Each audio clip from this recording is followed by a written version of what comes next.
Welcome back to our channel education आज की जय में। तो आज के हमारी वीडियो में हम फिर से लेकर आए करण अभिजातस्य का जो सप्तम अंक का सार है। तो आइए शुरू करते हैं हम हमारे सार को। तो चलिए शुरू करते हैं हमारी वीडियो को। तो जो सप्तम अंक का सार है, इस अंक में कुंती और कर्ण का संवाद होता है। भाई पिछले अंक में आप पढ़ चुके हैं कि किस प्रकार से इंद्र ने जो ब्राह्मण बनकर उसके कवच और कुंडल ले लिए थे और वह किस प्रकार से प्रस्थान कर गए। तो कुंती कर्ण के पुत्रों का मंगल मांगने आई। वह कर्ण को ज्येष्ठ पूज्य उत्तराधिकारी के रूप में स्वीकार करती है। कर्ण के पांडु पक्ष में जाने पर युद्ध विराम हो जाएगा और विनाश की आग शांत हो जाएगी। पर्याप्त वाद विवाद और अंत में कर्ण इस बात पर राजी होता है, वह अर्जुन को छोड़कर अन्य किसी अनुज को नहीं मारेगा और अर्जुन और कर्ण के युद्ध में यदि वह जीत गया और अर्जुन मारा गया तो वह पांडवों का पक्ष ग्रहण कर लेगा। संपूर्ण वार्ता का आरंभ महायुद्ध के परिसर में सेनाओं शिविर से घिरे हुए सेनाध्यक्ष शिविर में चिंतामन कर्ण के स्वागत का भाषण से होता है। कर्ण युद्ध की घटना का उल्लेख कर रहा है। भीम की प्रतीक्षा पूर्ण हुई है और भीम ने दुशासन के लाल लहू से सने हाथों से जो पंचाली है वेणी को बांध दिया है। इससे दुशासन की वही वहां उखाड़ डाली जिसने उससे द्रौपदी को निर्वस्त्र करने का प्रयास किया था। भीष्म पितामह शिखंडी के सामने शस्त्र छोड़कर सरसैया गए हैं और द्रोण पुत्र मोह के शस्त्र से छोड़कर धृष्टद्युम्न की तलवार का भोजन बन गए हैं। दुर्योधन ने 7 महारथियों के साथ चक्रव्यूह में निशस्त्र अर्जुन कुमार अभिमन्यु की हत्या कर डाली है। अर्जुन ने चक्रव्यूह में प्रतीक्षा करके जयद्रथ को अकेले ही मार डाला। ये सब युद्ध की दृष्टि का फल है और दुर्भाग्य में मैं भी दुर्योधन के साथ मिलकर दुर्भिसंधि दुष्चक्र विग्रह व्यापार में दुर्योधन के समान ही आचरण कर रहा हूँ। अब जो हो उसके क्षण में जिया हूँ उसी की रक्षा करना है। मुझ पर भार डालकर युद्ध के निर्णय में संकट होता हुआ भी दुर्योधन अब आश्वस्त है।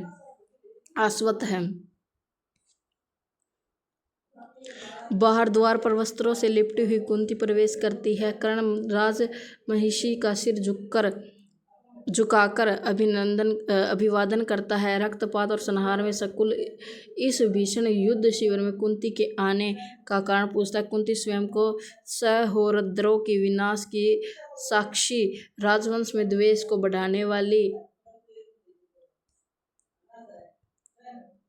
तथा रक्तपात द्वारा सर्वस्व नाश को देखने वाली कहती है। कर्ण से सहायता के लिए आई हैं। लोग झूठ कहते हैं कि द्रौपदी युद्ध का कारण है। वस्तुतः कर्ण की पक्ष करके यह कुंती ही सारे संसार को युद्ध में व्याकुल करने का कारण बन गई है। तुम्हारी ताकत और सहारे के दुर्योधन पांडवों से विरोध कर रहा है। अगर तुम युधिष्ठिर की ओर होते तो कोई पांडवों को वक्र दृष्टि से नहीं देखता। कुंती कहती है कि तुम मेरे कानिन पुत्र को, यह तुम्हारी अपराधिनी माँ तुम्हारे सामने खड़ी है। कर्ण कहता है कि मैं तो सूत पुत्र राधे हूँ, फिर तुम्हारे हृदय में मेरे प्रति करुणा क्यों है। कुंती कहती है तुम मुझे माँ कहो या ना कहो, मेरे हृदय में जलती हुई आग को ठंडा करो। कर्ण कुंती को माँ कहता है। कुंती कहती है कि आज समाज के वैसे अलौकिक पुत्र को नदी में फेंकते हुए उसका हृदय क्यों नहीं फटा। कर्ण कहता है कि तुम कैसी माँ हो जो 9 महीने पेट में धारण किए हुए पुत्र को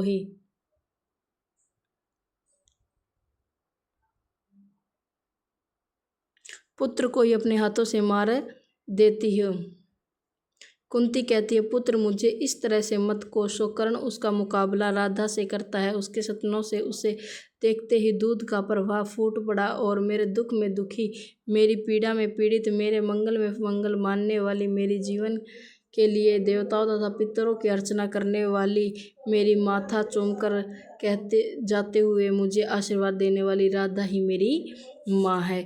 एका त्वं जननी भव्यं शिशु मर्त्य मुखम चेका साविल्यम न सतन प्रवाहो फुटम वात्सल्येन सेवा नतुर सतस्य मता मया दास्यिता राधा जननी भवेन्तु कर्ण्यम त्वं मदीया। यानी इसमें जो अभी मैंने कहा है कि जिसके सपनों को देखकर दूध का प्रवाह फूट उठा, मेरे दुख में दुखी होने वाली, मेरे मंगल के लिए मंगल कामना करने वाली, मेरे जीवन को के लिए देवताओं पितरों से अर्चना करने वाली, मेरे माथे को चूमकर मुझे जाते हुए मुझे आशीर्वाद देने वाली मेरी माँ राधा ही है। तो इस पर कुंती अपनी निष्ठुरता का कारण बताती है। कहते हैं कि भगवान भास्कर मुझ असहायक को छोड़कर चले गया था। सगर्भ कुंती अपने जीवन के प्रति निष्ठुर हो गई। इस समाज में पुरुष अबला नारी को बलात्कार जैसे दुष्कर्म से अपमानित करता हुआ शौर्य जैसा कार्य मानता और वही कायर की तरह से विवश बलात्कार की गई नारी को व्यभिचारिणी कहकर समाज से बाहर कर देता। कर्ण समाज की इस कायरता को धिक्कारता है। कर्ण भी अपने साथ समाज के द्वारा किए गए अपमानों की याद दिलवाता है कि कैसे देवपुत्र होकर भी वह सूतपुत्र के नाम से जाना जाता है, वीरवर्य अक्षत्रिय होकर भी निम्न वर्गीय माना जाता है। उसका जीवन जीवन नहीं रहा, सुख सुख नहीं रहा, अपराध के बिना ही वह प्राणदंडी और कुंठित कहे। तुमने निरीह शिशु को जल में फेंक कर अपना जीवन पवित्र कर लिया। इस निरीह को नदी के जल में भी नहीं सड़ाया, मगर मच्छरों भी नहीं निगला और चक्रवातों को ने भी नहीं बखेरा। यह पंकिल जीवन जीने के लिए आरक्षित भी सुरक्षित बचा लिया गया। कुंती भी अपने विपत्तियों के सागर से भरे जीवन को याद कर रही है और बाल्यकाल में वह दत्तक हो गई और पिता के स्नेह मुख से विधाता ने उसे वंचित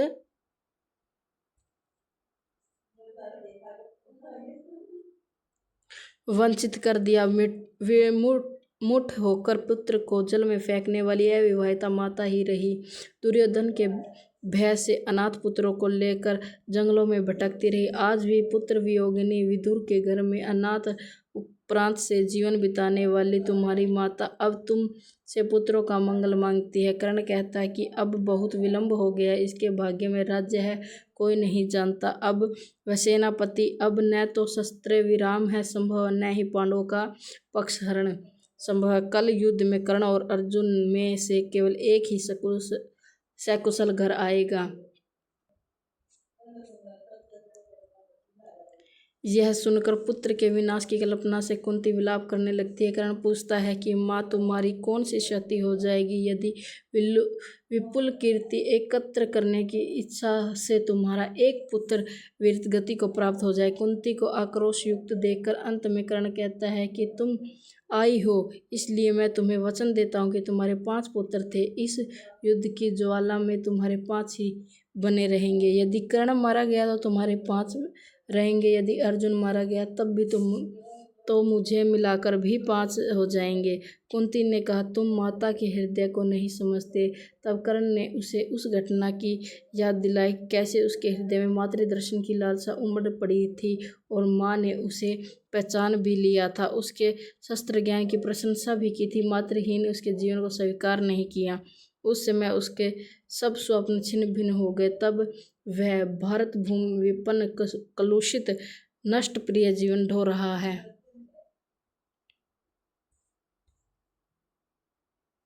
कुंती को देखते हुए वह कहता है कि हे माँ, इस अकाल संध्या में 6 पांडव कैसे एकत्र होकर बैठ सकते। दुर्योधन के साथ इस समय विश्वासघात संभव नहीं है, न मित्र द्रोह न विश्वासघात, न ही कायरता का प्रदर्शन संभव है। यह कौरव सेना का सैन्याध्यक्ष कर्ण अर्जुन को मारेगा या स्वयं मर जाएगा।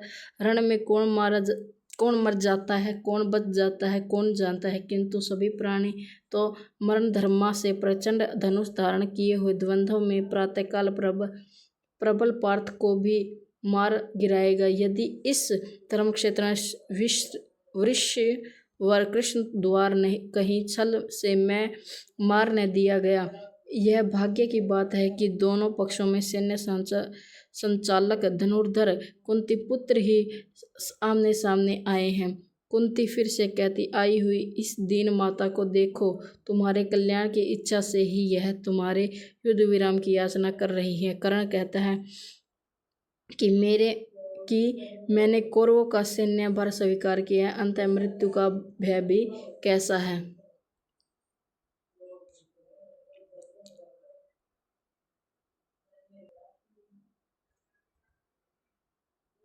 यह सौभाग्य मैं छोड़ नहीं सकता, न ही युद्ध छोड़ सकता हूँ, न ही सूत पुत्र जीवन मैंने जिया है। अब तुम्हारा दिया क्षत्रिय जीवन ही भी मुझे युद्ध में जीना है। कुंती कहती है, मेरे अंदर जलती हुई आग को शीतल स्पर्श से शांत कर दो। वह व्याकुल होकर हाथ पसारती है। माँ की गोद में स्वयं को समर्पित करता हुआ कर्ण पुनः कहता है कि तुम्हारे 5 पुत्र युद्ध में सुरक्षित रहेंगे। वसुसेन या अर्जुन में से एक पांडव पुत्र होगा। माँ को अंत में कर्ण अपने 5 अपरुष बाण उसके आगमन के निश्चय निमित्त भेंट करता है। वह कहता है कि अर्जुन के विरोध में वह किसी दिव्य शक्ति का प्रयोग नहीं करेगा, केवल रण में उसका पुरुष ही प्रत्यक्ष होगा। कुंती बाण लेने से इनकार करती है। वह कर्ण कहता है कि मैं इन्हें आपको दान कर चुका हूँ। कुंती रोते हुए मुझे ग्रहण करती है और कर्ण माता को अर्जुन की रक्षा।